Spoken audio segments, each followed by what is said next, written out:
Mellow greetings, everybody. My name is James. I'm from the internet. And today we are going to be talking about dick pics. Now, I know this is a slightly off the beaten path topic for us here, as we normally cover politics and economics.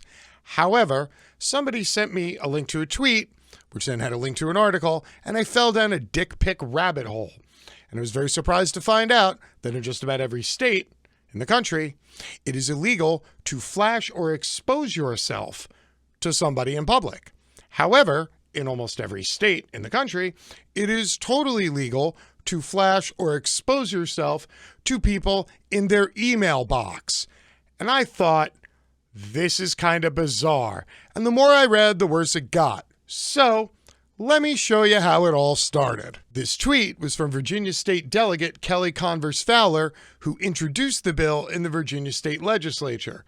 What happened next, depending on who you are, is either going to be absolutely ludicrous or totally expected. 8 men just blocked Virginia from banning unwanted dick pics. A bill to ban unsolicited dick pics sailed unanimously through the Virginia Statehouse before being killed in a Senate committee by 8 men last week. That might seem like an outrage, but very few places, it turns out, take cyber flashing as seriously as flashing people in real life. The sponsor of the Virginia bill, Democratic Delegate Convirs-Fowler, hoped to change that. Her bill would have punished people who send unsolicited nudes with up to a year in jail, a fine of $2,500, or both. As a real estate agent, Convirs-Fowler knows that her fellow agents' high profiles mean they're often bombarded with unwanted nudes. Quote, maybe the pandemic has people bored, but regardless, we quickly found out there was no recourse for this event, she told the Senate committee last week. So yes, I belong to the totally not surprised by this camp. The world was a pretty shitty, misogynistic place to start with, and after a year of lockdown, well, I'd have to assume that the thirst could not be more real. Most of the committee evidently didn't think that there should be a recourse, and airdropping photos of your genitals to random strangers is still legal in most places in the U.S. Recent efforts to ban the sending of unsolicited nudes have been sparse and scattershot. Now, I'm going to go out on a limb here and assume that's because the majority of legislators are men, and men find this sort of behavior far less disturbing.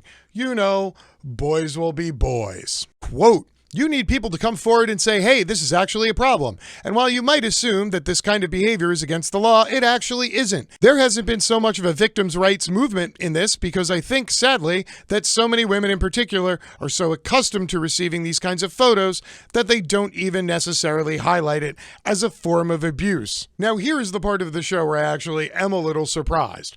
Only because, again, exposing yourself in public is illegal in most places. So at some point, there were a whole bunch of male legislators who were like, hey, I don't want rando strangers just whipping their schlong out in front of my grandma or my mom or my daughter. Because, again, misogynists can only think of this in the terms of protecting the women in their life from other creepy men who are only slightly less creepy than themselves. But I digress. Yet somehow, sending your grandma or your ma or your daughter dick pics, well, hey, that's totally cool, right? No harm, no foul. It's not like other people in public saw it. Therefore, there's no impetus to tamp down that sort of behavior for the fear that other people are going to see it and emulate it, right? Behind closed doors, like in locker rooms, that sort of thing. Research on cyber flashing is limited, but what we do know suggests that it's very common.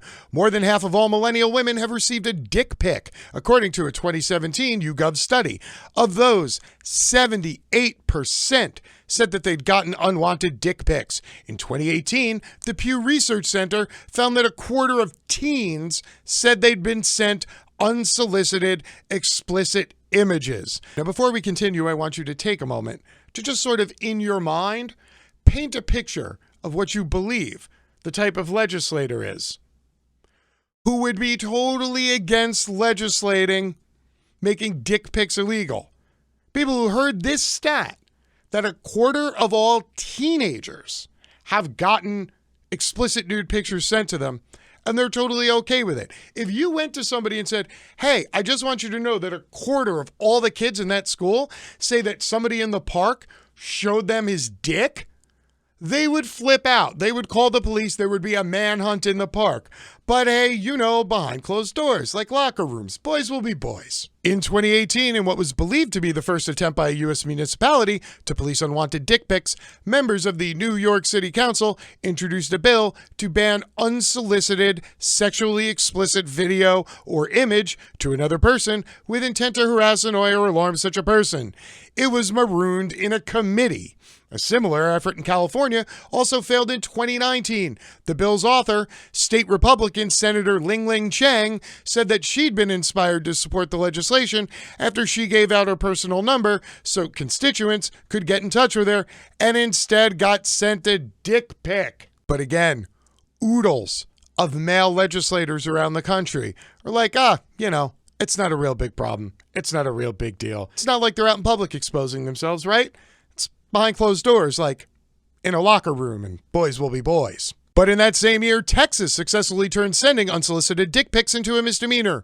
Someone who sent a photo of any person engaging in sexual conduct or with the person's intimate parts exposed or of covered genitals of a male person that are in a discernibly turgid state could face a fine of up to $500.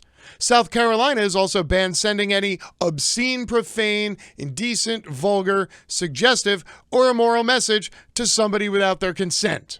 And now, 2/3 of the way through this tale, we finally get to the important part that seems to not be of concern to anybody, and it is the word consent. If you look at those bills, you'll see there are a whole lot of different words used to explain or describe the type of material that should definitely not be good. Oh, it's immoral, it's vulgar, it's suggestive. We have all these words for that. And at the very end, without their consent. Why? Because legislatures that are overwhelmingly male are far more concerned with the content than the deed or the motivation behind it. The dating app Bumble, which is headquartered in Austin, Texas, was responsible for bringing the idea of the bill to its Republican sponsor, the Texas Tribune reported. Quote, "Lately, it feels like men and women are being told that this increasingly common problem is really no big deal. Women in particular are expected to laugh this sort of thing off." Bumble CEO Whitney Wolfe Herd testified in a hearing over the bill. But there's nothing funny about it. And now I'm going to show you some examples of how the men in this committee decided to explain away the need for this bill. During the committee hearing on the bill, one lawmaker suggested that it would be too difficult to identify whether a nude was sent consensually or not. Whatever the laudable intent is here, it is a bad bill that has Herculean constitutional problems, said another legislator, Democratic State Senator Joseph Morrissey, accusing the bill of potentially violating the First Amendment.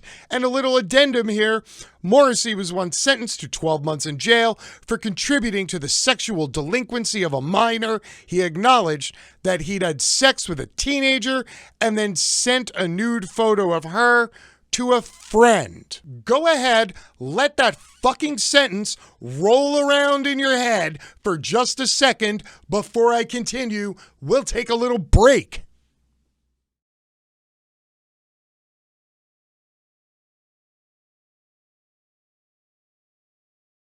And now we'll continue. Quote, "I could see a situation where boyfriends and girlfriends are trading pictures of themselves," said Senator Scott Survell, a Democrat out of Fairfax, "and the relationship goes bad. And then a week or 2 or 3 later, somebody's swearing out a warrant saying, hey, he keeps sending me this or she keeps sending me that. And now there's misdemeanor charges and lawyers involved. And oh God, we can't have that. I mean, after all, it was just innocent fun, right? Hey, Scott, on phones and on pictures, they have these convenient things called date stamps. It's pretty fucking easy to figure out when somebody sent a picture. No, you just want to be lazy and make sure that boys being boys get a free pass on assaulting women with pictures of their dick over and over again because consent is difficult to prove. Right, Scott? The Senate Judiciary Committee voted 8-5 to table the bill, with some lawmakers saying it needed more work. The bill could be revived if senators decide that they want to attempt that work this session, but some seem to have deep reservations about the concept. Echoing a concern raised by a legislative staffer who suggested the ban could potentially apply to art that features exposed body parts, Senator Chap Peterson, also a Democrat from Fairfax, wondered aloud whether the ban might extend to images of Michelangelo's David. Yes, the same legislators who don't want to be bothered dealing with dudes sending unwanted dick pics to women 24 hours a day, 7 days a week are suddenly art connoisseurs and are concerned that art will be unfairly judged. Now, yes, I acknowledge that it's easy to talk about this with a little bit of snark in my voice, but there is a very serious issue here, and it has to do with deep-rooted misogyny and men in power deciding when and where women can or cannot consent to their advances. This is an age-old problem, and it dates back to well before the beginning of this country. However, if you just want to view the issue from an American lens, I'm going to remind you that all the magical documents that created this nation on day one were written, edited, and signed by a bunch of old, white, slave-owning men, and all the documents only referred to other white men. So maybe, just maybe, it's time to start getting rid of these multi-generational misogynists whose sole purpose in making decisions like this are to keep kicking the can of their own misogyny down the road to the next generation so that it never, ever goes away. Until next time, my name is James. I'm from the internet and I am out. Peace.